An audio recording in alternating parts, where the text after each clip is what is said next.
I survived a war that wasn't mine, escaped a city that tried to kill me, only to return home and realize the real battlefield was waiting in Seoul. It was 1998 when I came back from the dead. Not literally, but close enough. I'd been gone for 8 months. 8 months since Freetown. Since the port. Since I climbed onto that cargo ship with nothing but blood on my hands and a stranger beside me. 8 months since Seoul buried me. The ship had taken us to Abidjan first, then Marseille, then a series of ports I barely remember. Paperwork was complicated. I had money. Not much, but enough to buy silence. Enough to buy time. Isatu stayed with me through all of it, not because she had to, because she had nowhere else to go, and neither did I. By the time we reached Seoul, winter had settled in. The kind of cold that seeps into your bones and doesn't leave. Nothing like the heat of Freetown. Nothing like the suffocating weight of that city as it collapsed. This cold was different. Plain, efficient, indifferent. Seoul didn't care if you lived or died. It just kept moving. I heard the whispers before I saw the city. We were still at the port in Busan when the first rumor reached me. A dock worker, Korean, older man who recognized something in the way I moved, the way I paid, the way I didn't ask questions. He asked if I'd been away long. I told him long enough. He nodded, said Seoul had changed, that the old powers were shifting, that someone new was running things now. I asked who. He said the name carefully, like saying it too loud might summon something. Kang Min-ho. I didn't react, just thanked him and walked away. But I felt it, that cold weight settling deeper. We took the train to Seoul. Quiet. Anonymous. 2 more faces in a sea of people who didn't look twice. Isatu sat across from me, staring out the window, watching the countryside blur past. She hadn't said much since we left Freetown. Not because she was angry or distant, just processing. I understood that. Some things you can't talk about until you've had time to sit with them, to let them settle, to figure out what they mean. She'd lost her father, her brother, everything. And now she was in a country where she didn't speak the language, didn't know the customs, didn't know if she'd ever belong. I wanted to tell her it would be okay, but I didn't know if it would. So I said nothing, just sat there, watching her watch the world pass by. Seoul hit me harder than I expected, not because it had changed, but because it hadn't. The buildings were the same. The streets were the same. The rhythm of the city, fast, efficient, relentless, was exactly as I'd left it. But I wasn't. I'd left as the Iron Ghost, a man who controlled corridors of power with a glance, who moved money, people, and violence with surgical precision. I returned as nothing, a ghost in a different sense, forgotten, erased, mourned and buried by people who'd never confirmed I was dead. It was efficient, cold, very Seoul. The first thing I did was find a place to stay. Not my old apartment. That was gone. Someone else's now. Sold. Liquidated. Erased.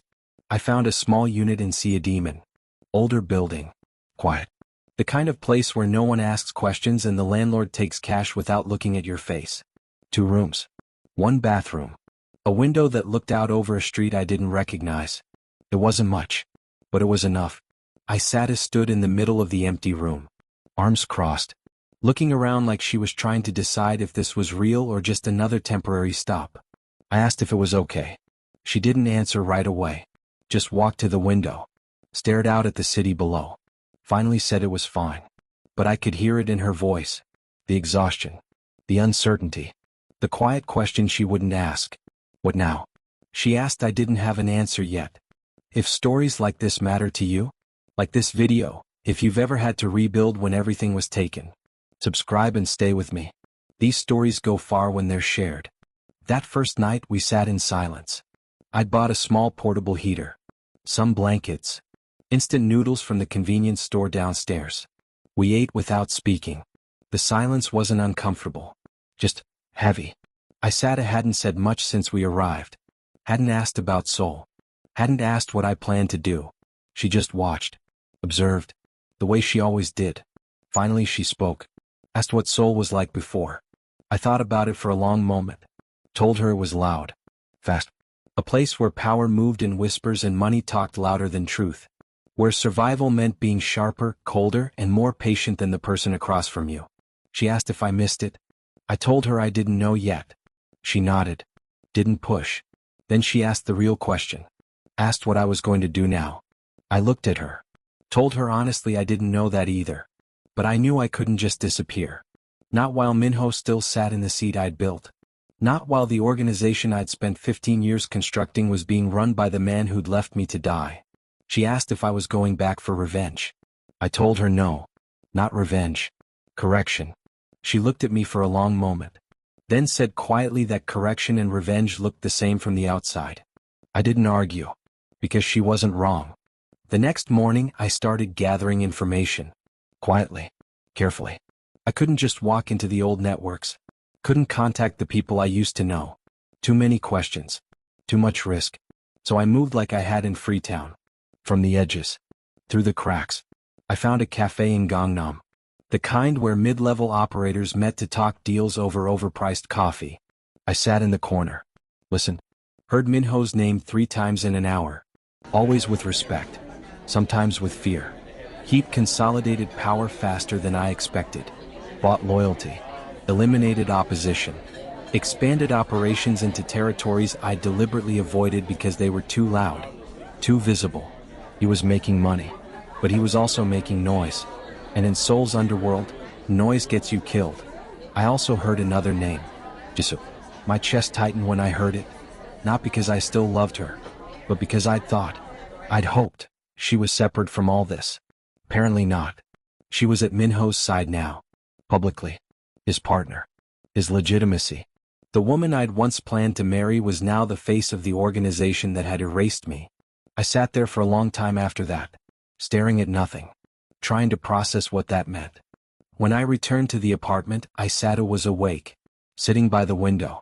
Reading a book she'd found somewhere. Korean-English dictionary beside her. She looked up when I came in. Asked if I'd learned anything. I told her Minho was stronger than I expected. That he'd built something loud and visible. That people followed him not out of fear, but out of belief. She asked what I meant.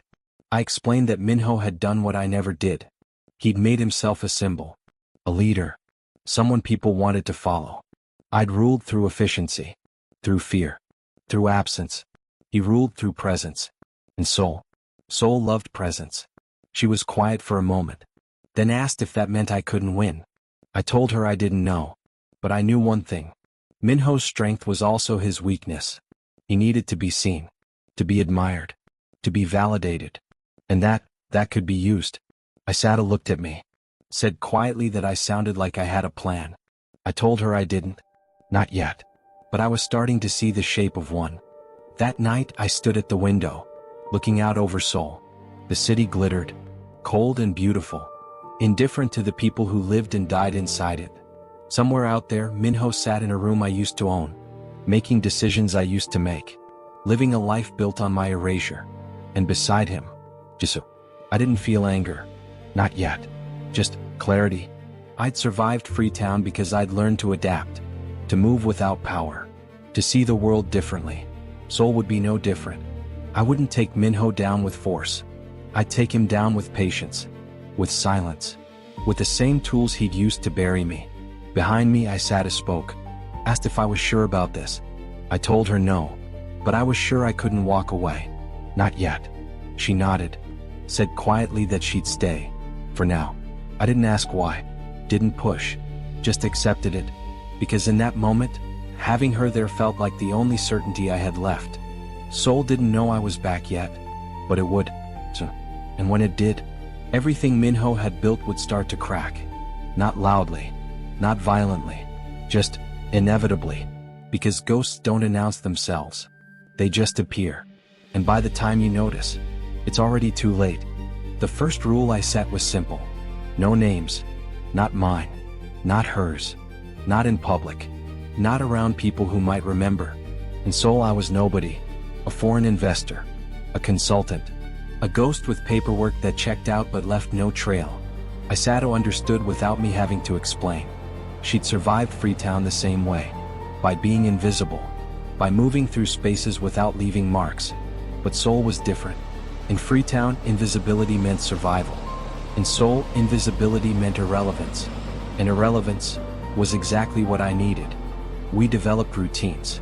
I'd leave early. Spend hours in cafes, markets, places where information moved quietly. Listening. Watching. Mapping the new power structure Minho had built. Isatu stayed behind at first. Not because I told her to, but because she was still adjusting. The cold bothered her more than she admitted. The silence of the apartment. The way Seoul moved without ever slowing down. She'd sit by the window for hours. Watching. Learning. One morning, I came back and found her reading a newspaper. Korean. She'd circled words she didn't know and written their English translations in the margins. I asked if she was planning to stay long enough to learn the language. She didn't look up. Said she didn't know yet. But she didn't like not understanding what people were saying around her. I understood that.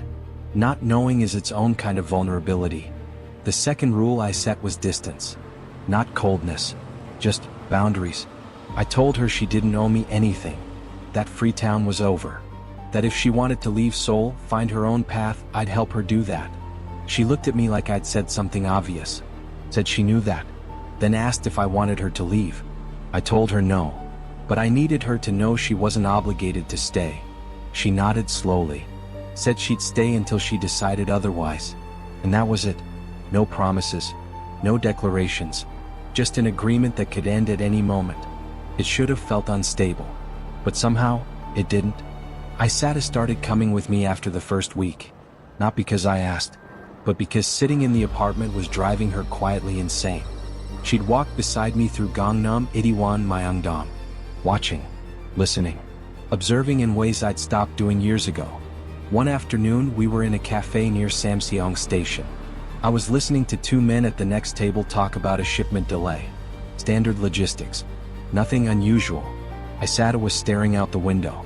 Then she spoke. Said quietly that the man in the gray coat had looked at his phone 4 times in 10 minutes. Always the same nervous glance. Always followed by checking the door. I looked. She was right. I asked what she thought it meant. She said he was waiting for someone who wasn't coming. Or he was being watched and knew it. I watched him for another 5 minutes. He left without finishing his coffee. I asked Isatu how she'd noticed. She said in Freetown you learn to read people. Not what they said. What they didn't say. How they moved when they thought no one was watching. She said Seoul wasn't that different. Just cleaner. I realized then that she saw things I'd stopped noticing. Patterns. Vulnerabilities. The small cracks in a system that looked seamless from the outside. And Minho's system had cracks. It was Isatu who first identified Minho's flaw. We were walking through Gangnam one evening, passing by a high-end restaurant where I knew Minho sometimes held meetings. I'd been tracking his movements for days, learning his routines, where he ate, who he met, how he moved. Isatu stopped, stared at the restaurant, then said something that changed everything. She said Minho needed people to see him, that every move he made was public, every deal visible, every display of power designed to be noticed. She said it made him look strong, but it also made him predictable. I asked what she meant. She explained that in Freetown, the most dangerous people were the ones you didn't see coming. The ones who moved quietly, who didn't need recognition. She said Minho's need to be seen, to be admired, to be validated, that was his weakness. Because the moment people stopped watching, he'd have nothing left. I stood there for a long moment, letting that settle. She'd seen in minutes what I'd been too close to notice for weeks. Minho wasn't just running the organization. He was performing. And performances could be interrupted. Jisoo saw me 3 weeks after I returned. I didn't plan it. I'd been careful. Staying out of places she'd frequent. Avoiding old networks where our paths might cross. But Seoul is smaller than it looks when you know the same people. She was leaving a gallery in Samcheongdong, alone, wrapped in an expensive coat, hair perfect, everything about her polished and controlled. I was across the street, far enough that she shouldn't have noticed, but she did. She stopped, stared. For a long moment, neither of us moved. Then she crossed the street. I could have walked away, disappeared into the crowd, but I didn't. She stopped a few feet from me, close enough to speak, far enough to keep distance. She didn't say my name, just asked if it was really me. I told her it was. She looked at me like she was trying to reconcile the man in front of her with the one she'd mourned. That's where I'd been. I told her it didn't matter. She asked if I was back for good. I told her I didn't know yet. She was quiet for a moment, then said quietly that people thought I was dead. I told her I knew. She asked if I knew about her and Minho. I told her I did. She looked down, not with shame, just acknowledgement, said it wasn't what I thought. I told her she didn't owe me an explanation. She looked up then, met my eyes, said she mourned me. I told her I believed her. But mourning someone and moving on weren't mutually exclusive. She didn't argue, just asked if I was going to cause trouble. I told her that depended on what trouble meant. She studied me for a long moment, then said quietly that Minho had changed, that he wasn't the person I remembered. I told her people never were. She nodded slowly, then said something that surprised me. Said if I needed anything, to let her know. I asked why she'd offer that. She said because she owed me that much. Then she walked away. I stood there for a long time after, trying to figure out what that conversation meant. If it was a warning, a threat, or something else entirely. I told Isatu about it that night. She listened without interrupting. When I finished, she asked what I thought Jisoo wanted. I told her I didn't know. She asked if I still cared about her. I thought about it. Told her no. Not in the way I used to. Jisoo was part of a life I'd already buried. I sat and nodded. Didn't push. Then she said something that stayed with me. Said that sometimes people offer help because they feel guilty. And sometimes, they offer help because they're gathering information. I asked which one she thought Jisoo was. She said both. There was a night, a week later, when something shifted. We were sitting in the apartment. Late. The city quiet outside. Isatu was at the window again, staring out at the lights below. I was reviewing notes, patterns, movements, building the map of Minho's network. She spoke without turning around. Said she'd been thinking about Freetown. I stopped writing. Asked what about it? She said she'd been trying to figure out why she stayed. Why she didn't just leave Seoul. Find her own path. Start over somewhere new. I didn't answer. Just waited. She said she'd decided it was because she didn't know who she was without the fight. That survival had become her identity. And now that survival wasn't the immediate concern, she didn't know what came next. I told her I understood that I'd been asking myself the same question. She turned then, looked at me, asked if I thought we were broken. I thought about it, and said no. We just changed. She nodded slowly, then said something I didn't expect. Said she was glad I came back to Seoul. Not because of Minho, not because of revenge, but because it gave her something to focus on. Something that wasn't just grief. I told her quietly that I was glad she stayed. She looked at me for a long moment, like she wanted to say something else, but she didn't. Just turned back to the window, and the moment passed. I thought about that moment for days after, about what she didn't say, about what I didn't say. There was something forming between us, something unspoken, unacknowledged, not romance, not yet, just recognition. Two people who'd survived the same fire and came out the other side carrying the same scars. But I didn't name it, didn't examine it too closely, because naming things gave them weight, and weight could become a burden. So I let it sit, unspoken, unresolved, waiting for the moment when one of us would be brave enough to acknowledge it, or foolish enough to ignore it. Seoul moved around us, cold, efficient, indifferent. Minho's empire glittered in the distance. Jisoo watched from the edges, and Isatu kept observing, seeing what others missed, including what I was too afraid to admit. That distance wasn't just survival, it was also fear. And fear was the one thing I couldn't afford. Not now. Not when everything was about to begin. Minho made his first mistake in March. It wasn't dramatic. No bodies. No public spectacle. Just a politician. A city councilman in Gangnam. Low level. The kind who took bribes quietly and voted the way he was told. He'd been on Minho's payroll for 6 months. Then he got nervous. Started asking questions. Wanted assurances. Guarantees. Minho gave him one. The councilman was found dead in his apartment. Heart attack, the report said. But everyone knew. In Seoul's underworld, heart attacks don't happen to healthy men in their 40s who were about to talk. I heard about it from 3 different sources within a day. Each one said the same thing. Minho was getting bold. Too bold. The old operators, the ones who'd survived by staying invisible, were starting to worry. Violence draws attention, and attention draws investigations. Minho was making the organization visible in ways it had never been before. And visibility gets you killed. I sat and noticed the shift before I did. We were in Itaewon, a bar where mid-level operators gathered after dark. The kind of place where information moved freely after the third drink. I was listening to a conversation 2 tables over. Standard talk. Shipments. Delays. Nothing unusual. I sat and leaned close. Said quietly that the man at the bar had been watching us for 10 minutes. I glanced over. Mid-30s. Korean. Expensive suit.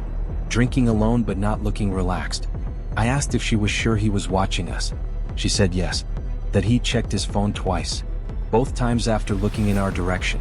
I finished my drink. Told her we were leaving. She didn't argue. We walked out the back. Took a different route home. Doubled back twice to make sure we weren't followed. When we got to the apartment, I asked her how she'd known. She said in Freetown you learned to feel when you were being watched. That the weight of someone's attention had a texture. And that man's attention had weight. I realized then that Minho's network was starting to notice me. Not my name, not my face, but my presence, the pattern of my movements, the questions I was asking, the connections I was rebuilding. I was a ghost, but ghosts leave traces, and someone was starting to follow them. The real pressure came a week later. Isatu received a letter, not delivered to the apartment. Left at the convenience store downstairs with instructions to give it to the foreign woman on the 3rd floor. She brought it up without opening it. Handed it to me. I opened it. Immigration notice. Her visa, temporary humanitarian status, was under review. She was required to report to the immigration office within 7 days for an interview. Failure to comply would result in immediate deportation proceedings. I read it twice, then looked at her. She was standing by the window, arms crossed, face unreadable. Asked what it meant. I told her it meant someone knew she was here, and someone wanted leverage. She asked if it was Minho.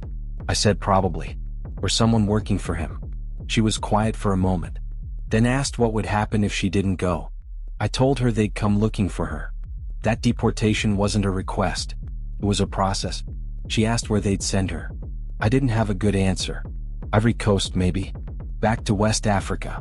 Somewhere that had no record of her. Nowhere she belonged. She looked out the window. Said quietly that she'd survived a war. But paperwork might be what killed her. I told her I'd handle it. She asked how. I told her I didn't know yet, but I'd figure it out. She looked at me then. Really looked. Asked why. I told her because she'd stayed when she didn't have to. And I wasn't going to let bureaucracy finish what Freetown couldn't. She didn't say anything. Just nodded. But I saw it in her eyes. Relief. Fear. Something else I couldn't name. I reached out to a lawyer the next day. Someone I'd used before. Discreet. Expensive. The kind who specialized in making immigration problems disappear. He listened to the situation. Then told me bluntly that it wasn't simple. Humanitarian visas were precarious. Especially for someone with no documentation from their country of origin. No family. No ties. He said if someone with influence wanted her gone, there wasn't much he could do. I asked what it would take to make the problem go away. He said money wouldn't be enough. It would take pressure. Political pressure. Someone with enough weight to make immigration look the other way. I told him to give me a week. He said he'd try. But he didn't sound hopeful. That night I got a message. Not a call. Not a text. A note. Slipped under the apartment door while I was out. Handwritten. Elegant script. It said Jisoo wanted to meet. Private. Quiet. No obligations. She'd included an address. A tea room in Buckshin. The kind of place where conversations happen behind closed doors. I stared at the note for a long time. Isatu asked what it was. I told her. She asked if I was going to go. I said I didn't know yet. She didn't push. Just said quietly that Jisoo wouldn't reach out unless she wanted something. I told her I knew. But I also knew that Jisoo had connections. Political ones. The kind that could make immigration problems disappear. Isatu looked at me. Asked if I was going to ask her for help. I told her I didn't know. But I was running out of options. The tea room was exactly what I expected. Traditional. Quiet. Expensive in a way that didn't announce itself. Jisoo was already there when I arrived. Sitting in a private room overlooking a small garden. She looked up when I entered, smiled. Not warm, just polite. Gestured for me to sit. I did. She poured tea. Didn't speak right away. Just let the silence settle. Finally, she said it was good to see me again. I told her she'd said that the first time. She smiled faintly. Said this time she meant it. I didn't respond. She asked how I'd been. I told her surviving. She nodded, like she expected that answer. Then she got to the point. Said she'd heard I was making inquiries. Quietly. Carefully. But not quietly enough. I asked if that was a problem. She said it depended on what I was trying to do. I told her I was just observing. She didn't believe me. Said Minho knew I was back. That he hadn't said anything publicly. But he knew. I asked how. She said because she'd told him. I looked at her. She met my eyes without flinching. Said she'd had to. That not telling him would have been more suspicious than telling him. I asked what he'd said. She said he'd laughed. Said I was a ghost. That ghosts didn't matter. I told her he was wrong. She said she knew. Then she leaned forward. Said quietly that she could help me. I asked why she'd do that. She said because we had history. Because she owed me. Because she didn't want to see me get killed. I asked what she wanted in return. She paused. Then said honestly, she didn't know. Maybe just the satisfaction of knowing she tried. I studied her. Trying to figure out if she was lying. But I couldn't tell. Jisoo had always been good at that. Saying things that sounded true even when they weren't. She asked about Isatu. Not directly. Just mentioned she'd heard I wasn't alone. I told her Isatu was a friend. She asked if that was all. I told her it wasn't any concern of hers. She smiled faintly. Said she wasn't trying to pry. Just curious. She said Isatu seemed different. Not like the people I used to associate with. I told her Isatu survived things most people couldn't imagine. Jisoo nodded slowly. Said that must create a bond. I didn't respond. She let it sit for a moment. Then said quietly that she could help with the immigration issue. That she had connections. People who owed her favors. I asked what it would cost. She said nothing. Just a conversation. Occasionally. To make sure I wasn't doing anything reckless. I told her I couldn't agree to that. She asked why not. I told her because it sounded like surveillance. She said it wasn't. There was concern. I stood up.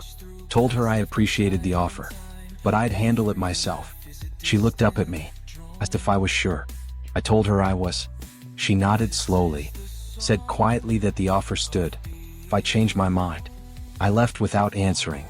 When I got back to the apartment, Isatu was awake. Sitting by the window. Reading. She looked up when I came in. Asked how it went. I told her Jisoo offered to help with the immigration issue. She asked what she wanted in return. I told her access. Information. A way to keep tabs on me. I sat and nodded slowly. Asked if I was going to accept. I told her no.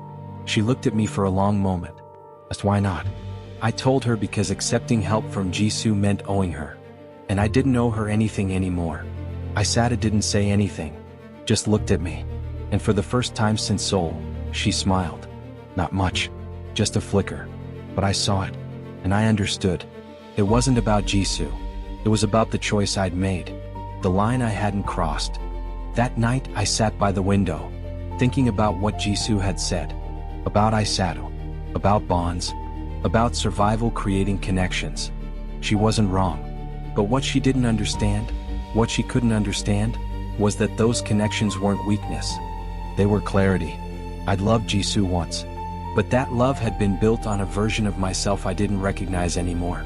The man who needed control. Who feared vulnerability. Who kept everyone at arm's length. That man was gone. And what remained? What remained didn't need nostalgia. It needed something real. Seoul pressed in from all sides now. Minho's violence. Jisoo's offers. Immigration threats. The walls were closing. But I didn't feel trapped. Because I wasn't alone. And that changed everything. The first crack appeared in April. A shipment went missing. Not stolen. Just vanished. 30 kilograms of product. Worth millions. Gone somewhere between Busan and Seoul. Minho's people scrambled. Blamed the dock workers. Blamed the drivers. Blamed each other. But no one could explain it. because there was nothing to explain. The shipment had never existed in the first place.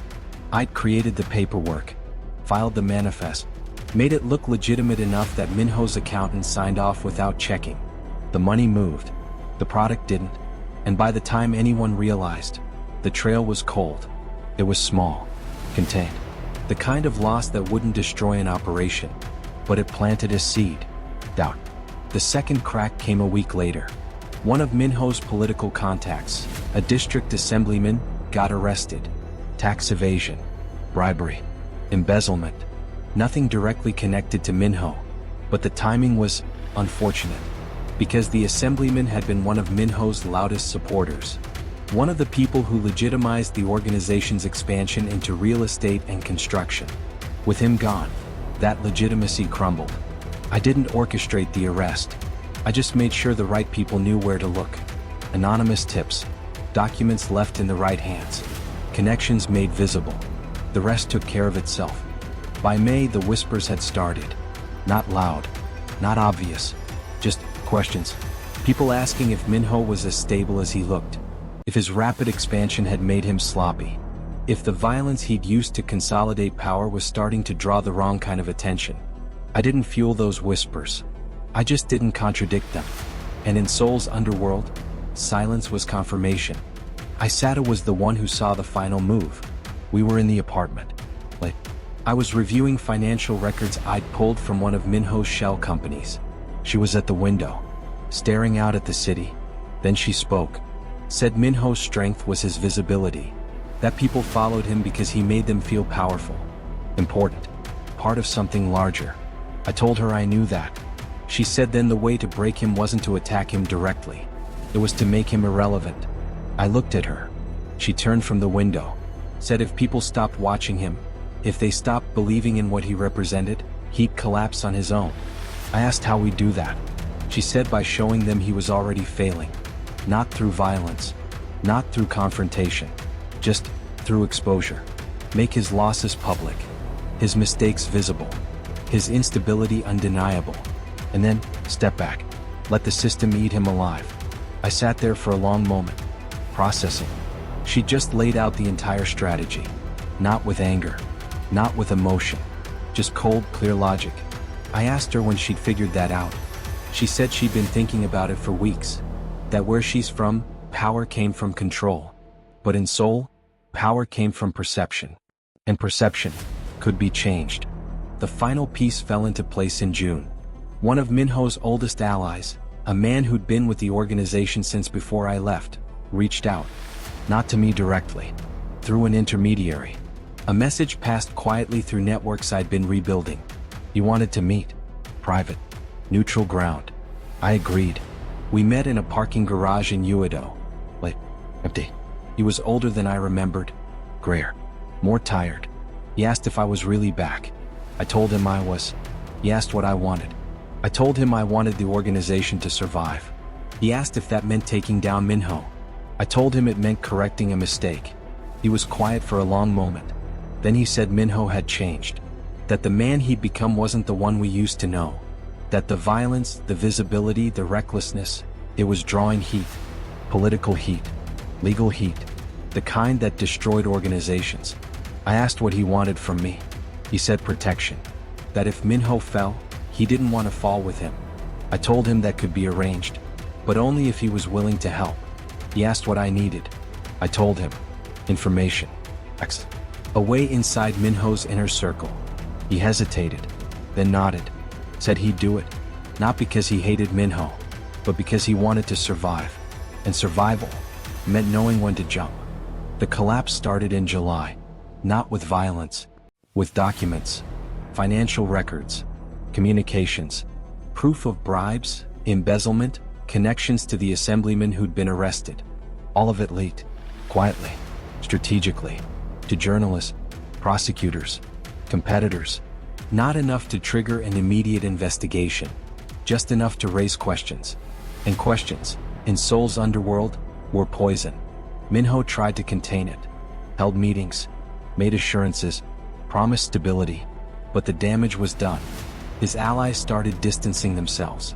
His political contacts stopped returning calls. His suppliers demanded payment up front. The perception of strength crumbled, and once that perception was gone, there was nothing left. Isatu watched it happen from the apartment. She didn't celebrate, didn't gloat, just observed.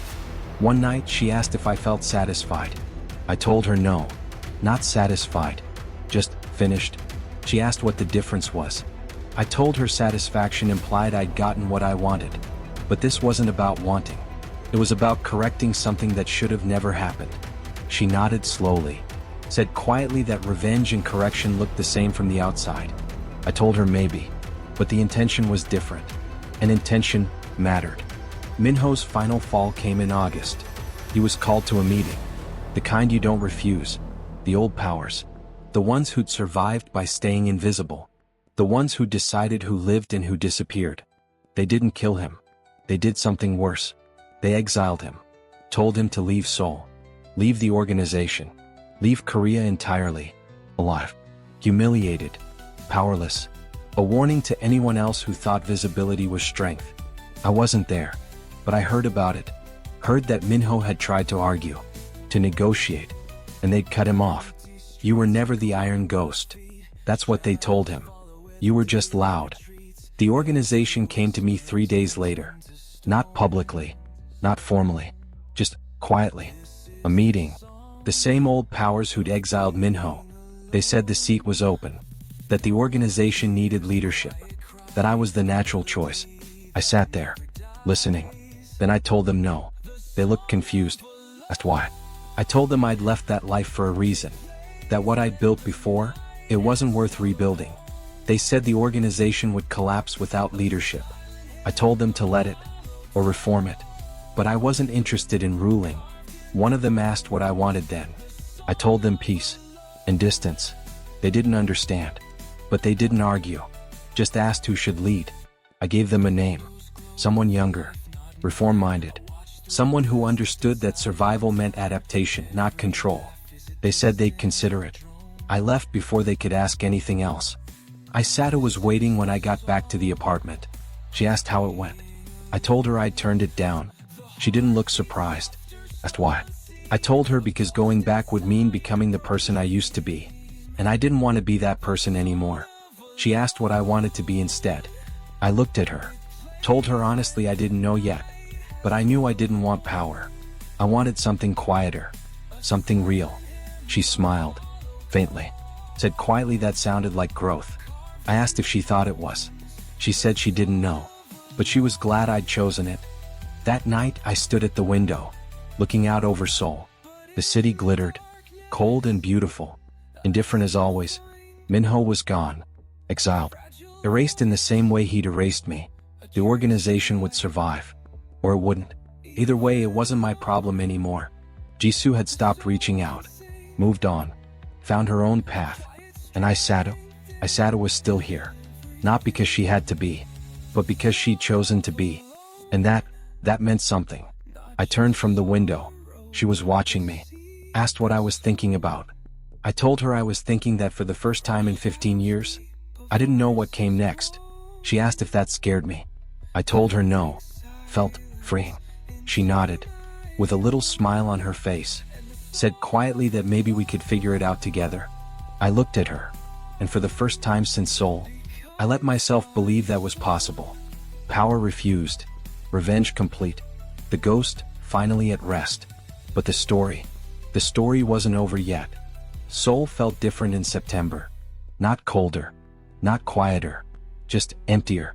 Like a stage after the performance ended. Minho was gone. The organization had new leadership. The networks I'd spent months dismantling were either reformed or dissolved. The war was over. And I didn't know what to do with the silence. I'd stopped moving like I was being watched. Stopped checking corners. Stopped mapping exits. The habits remained. But the urgency was gone. I sat and noticed. One morning she asked if I missed it. The tension. The purpose. The clarity that came from having an enemy. I told her no. But I didn't know what replaced it. She said that was normal. That soldiers felt the same way after wars ended. That peace was harder to navigate than conflict. Because conflict gave you something to fight. Peace just existed. And you had to figure out how to live in it. We started doing smaller things. Walking without destination. Sitting in cafes without listening to conversations. Eating meals without planning the next move. It should have felt comfortable. But it didn't. It felt unfinished. Like we were waiting for something that wasn't coming. One afternoon we were in Bukshan. Walking through the narrow streets lined with Hanok houses. Isatu stopped. Stared at one of the houses. Traditional. Beautiful in a way that felt fragile. She said quietly that she still didn't feel like she belonged here. That Seoul was beautiful, clean, efficient, but it wasn't home. I asked if Freetown was. She said no. Freetown had been survival. Seoul was something else. But she didn't know what. I told her I felt the same. That I'd been born here, built a life here, ruled here. But coming back, it felt like visiting a place I used to know, not living in it. She looked at me, asked where home was then. I told her I didn't know. Maybe nowhere. Maybe that was the cost of surviving the way we had. She nodded slowly, didn't argue, just understood. The immigration issue resolved itself quietly. The new leadership had connections, political ones, the kind that made paperwork disappear. Isatu received a letter in late September. Her status had been updated, permanent residency approved. She could stay, legally, indefinitely. She read the letter twice, then set it down. I asked if she was relieved. She said she didn't know. That part of her had been preparing to leave, to find somewhere else, start over again. And now she had to decide if staying was what she actually wanted. I didn't ask what she'd choose, just told her the choice was hers. She nodded, said quietly that she knew. There was a night in October when everything nearly surfaced. We were in the apartment. Late. The city quiet outside. I was at the table, going through old documents, closing accounts, severing the last connections to the life I'd left behind. Isatu was at the window. She'd been quiet all evening. Finally she spoke, said she'd been thinking about what came next. I looked up. She didn't turn around, just kept staring out at the city. Said she'd survived Freetown because she had to, that she'd come to Seoul because there was nowhere else to go. But now she had a choice, and she didn't know how to make it. I asked what the choice was. She was quiet for a long moment, then said quietly that it was whether to build something or keep surviving. I told her those weren't mutually exclusive. She turned then. Maybe not. But one required risk, and the other was safe. I understood what she wasn't saying. That staying meant risk. That building something with someone, that required vulnerability. And vulnerability, we'd both learned to avoid. I asked what she wanted to do. She looked at me, said she didn't know, but she was tired of only surviving. I told her quietly that I was too. She held my gaze for a long moment, then looked away, and the moment passed, unspoken, unresolved. I made my choice a week later, not dramatically, not with declarations, just quietly. I'd been planning to leave Seoul, not immediately, but eventually, find somewhere quieter, somewhere I could disappear completely, start over in a way that didn't involve power or violence or ghosts. But I realized something. Leaving meant leaving Isatu, and I didn't want to do that, not because I needed her, but because I wanted her there, wanted to see what came next, with her in it. It wasn't love, not yet. Maybe it would be, maybe it wouldn't, but it was something real, something worth staying for. I told her one night. We were sitting in the apartment, quiet, the city humming below. I said I'd been thinking about what came next. She looked at me. I told her I was staying in Seoul, not because of the organization, not because of unfinished business, but because I wanted to see what came next here. She asked why Seoul. I told her because she was here. She didn't respond right away, just looked at me, then asked quietly if that was the only reason.